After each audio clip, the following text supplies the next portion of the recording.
ही बढ़िया जी। अच्छा हाँ, और काम भी करे जो थोड़ा बहुत घर का छोटा मोटा काम, छोटा मोटा। बिल्कुल। हाँ। अच्छा, तो अब शंकर को आप चाहते हो, खुशी है आपको? खुशी खुशी।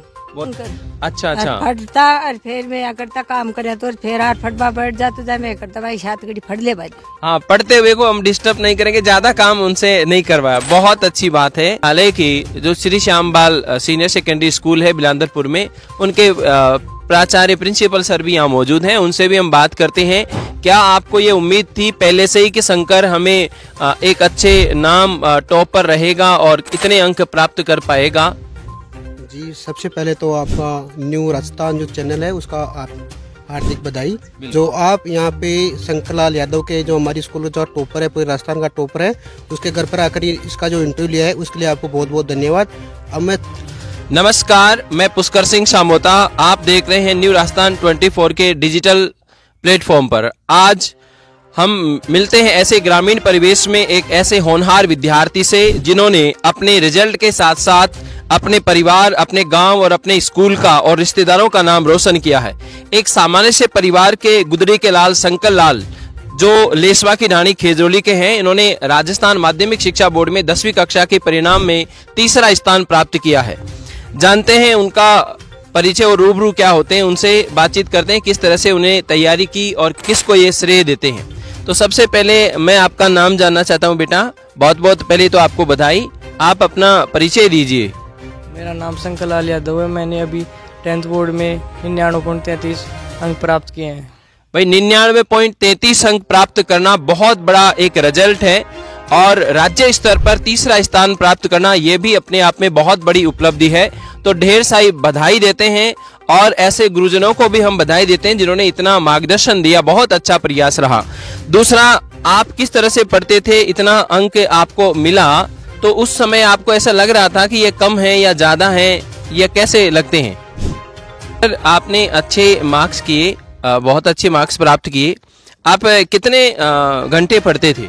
मैं रोजाना विद्यालय से आने के बाद निरंतर 6 या 7 घंटे की पढ़ाई करता था।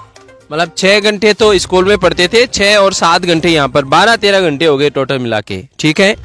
अच्छा, आप फेवरेट सब्जेक्ट कौन सा रहा आपका? कक्षा 10 में मेरा फेवरेट सब्जेक्ट मैथ्स रहा। अच्छा, मैथ्स में आपके कितने अंक प्राप्त हुए? बोर्ड में मैथ्स में 97 अंक प्राप्त हुए। अच्छा भाई, 99.33% और 97 मैथ्स में आपके मार्क्स आए। थोड़ा सा 2 नंबर का अंतर है, लेकिन कोई बात नहीं, जैसा आपका उचित है तो ये तो आप प्राप्त आगे बढ़ सकते हो। आपने किस तरह से पढ़ाई की, नोट्स वगैरह कुछ बनाए? हाँ, विद्यालय में टीचर्स हमें जो नोट्स बनाकर देते थे उन्हीं से मैंने पढ़ाई की। अच्छा, और टीचर्स के बारे में आपको प्रेरणा बार बार मिलती थी, टेस्टों के माध्यम से कुछ मोटिवेट करते थे कभी कभी? हाँ, हमारे विद्यालय के टीचर्स बहुत अच्छे हैं, उन्होंने समय समय पर मुझे मोटिवेट किया। अच्छा, और आप अपनी बहुत अच्छी सफलता प्राप्त की, उसका श्रेय किसको देना चाहोगे? मेरी अपनी सफलता का श्रेय मेरे माता पिता और पूरे विद्यालय परिवार को देना चाहूँगा, सभी गुरुजन गणों को। अच्छा, घर पे काम भी करते थे क्या? पूछते हैं दादी जी, ये काम करता था क्या शंकर? काम करता सर, ये भी हम जानते हैं। अच्छा, आगे आप क्या लक्ष्य बना रहे हो? मैं अब 11वीं में मैथ्स लेना चाहता हूँ, उसके बाद जेईई मेंस और जेईई एडवांस के एग्जाम देना चाहता हूँ। अच्छा, आपने जो तैयारी की उसका कोई टाइम टेबल बना के पढ़ते थे क्या? एक एक सब्जेक्ट को भाई इतना 1 घंटा दिया, फिर उस सब्जेक्ट को 2 घंटे दिए, और कोई ऐसा सब्जेक्ट जो कमजोर भी था, आपका डर लगता था उससे, कभी नंबर कम आए हो? हाँ, रोजाना मैंने एक नियमित टाइम टेबल रहता था, उसी से मैं रोजाना पढ़ाई करता था। सामाजिक विज्ञान मेरी थोड़ी वीक सब्जेक्ट थी, जिस पर मैंने शुरू से ही काम किया। अच्छा, सामाजिक विज्ञान आपका थोड़ा सा वीक था, लेकिन आपने प्रयास करके उसमें कितने अंक आए? उसमें 100 अंक।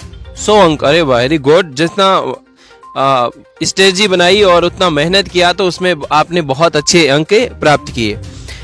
आपको कभी किसी सब्जेक्ट में कम मार्क्स आए हो, कभी हताश हुए थे आप? नहीं, ऐसा कभी नहीं हुआ। अच्छा, तो अब इनकी मम्मी जी से बात करते हैं कि शंकर किस तरह से पढ़ता था और घर में कोई काम भी कराता था। इनके पशुपालन भी मैं देख रहा हूँ और खेती का भी काम है। तो क्या शंकर काम करता था और पढ़ाई कैसी थी उसकी? बहुत ज्यादा खुशी है। अच्छा, इसके पिताजी क्या करते हैं?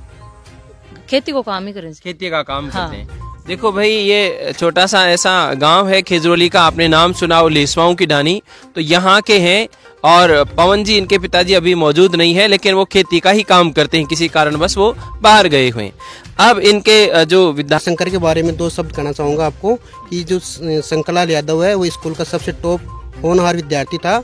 सभी स्टाफ और जो स्कूल का मैनेजमेंट है, स्टाफ हैं सभी, वो इसको सारे अच्छी तरीके से स्कूल में पढ़ाते थे, अच्छी तरीके से मोटिवेट करते थे।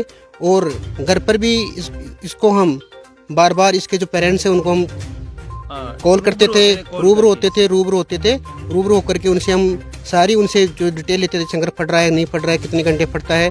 तो घर वालों का एक ही जवाब होता था कि पूरे रात दिन मेहनत करता है। तो रात दिन मेहनत करने का यही जो आज हमारे को ये जो देखने को मिले सफलता, वो बहुत इसको हम इसके परिवार को और शंकरलाल यादव को और पूरे स्कूल मैनेजमेंट को हम बहुत धन्यवाद देते हैं।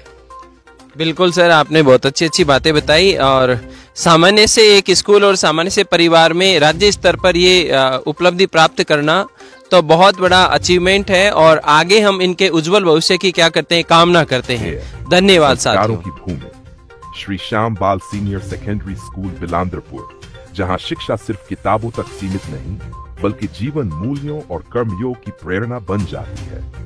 कर्मवीरों की तपोस्थली, ये विद्यालय पिछले 54 वर्षों से निरंतर अपने परिक्षेत्र में सर्वोच्च परिणाम देकर गौरव की एक अनूठी परंपरा निभा रहा है। यहाँ हर छात्र सिर्फ एक विद्यार्थी नहीं बल्कि एक उज्जवल भविष्य की नींव है। अगर आप इसे किसी और रूप में चाहते हैं, जैसे कविता, नारा